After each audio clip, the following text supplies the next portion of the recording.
Aí, Rafa, se liga onde eu quero chegar, né? Aqui eu exagerei um pouco, estava no código, mas a partir desse aqui, ó, o que a gente tem?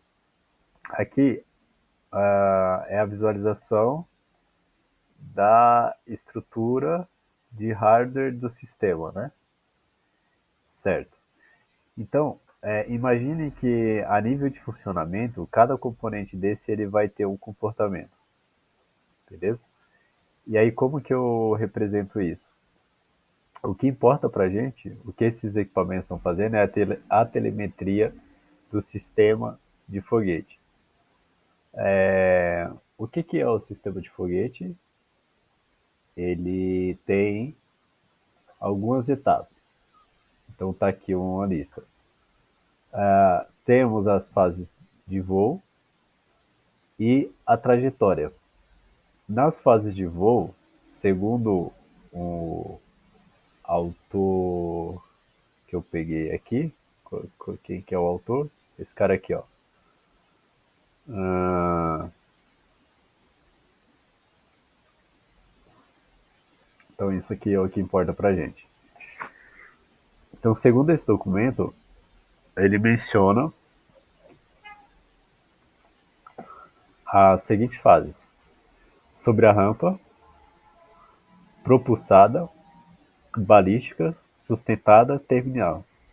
Quais são os pontos da trajetória? Ignição, a decolagem, o fim da rampa, o fim da queima, apogeu, ejeção e impacto. Para o sistema de telemetria, a gente vai fazer a mesma coisa. Então, esse diagrama ele mostra os pontos importantes. Então, na ignição, um exemplo, o que é importante? O motor acionado. Na decolagem, é o início de movimento.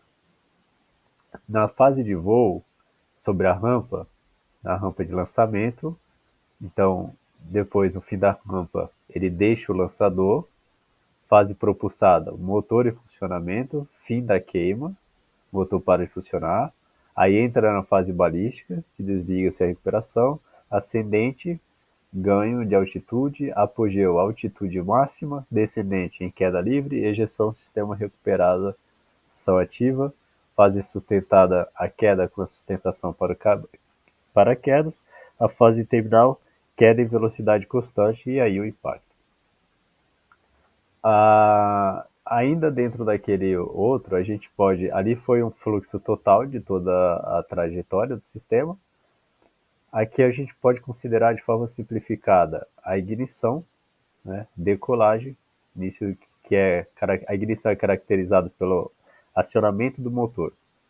Na decolagem, o início do movimento, o fim da rampa, o momento que ele deixa o lançador, o fim da queima, quando o motor para de funcionar, apogeu, altitude máxima, ejeção, sistema de recuperação e no impacto, o retorno ao solo.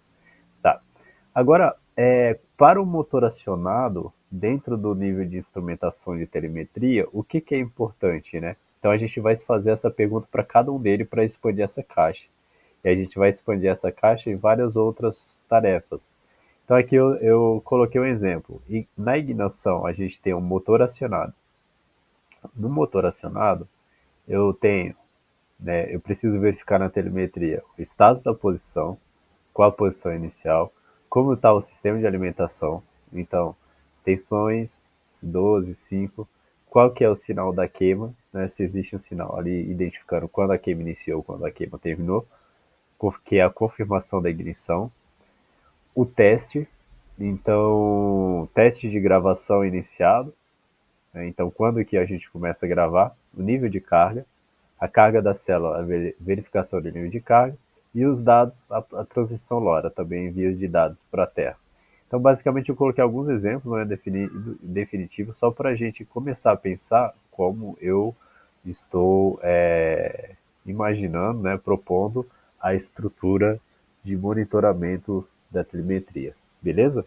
Aí a gente precisa conversar em cima disso. Né? Eu sei que tem a parte de hardware aí, mas seria legal se você tiver um amigo, se você quer ficar nessa etapa, eu sempre no ITA a gente trabalha em pares, né? É o piloto e o copiloto, sabe?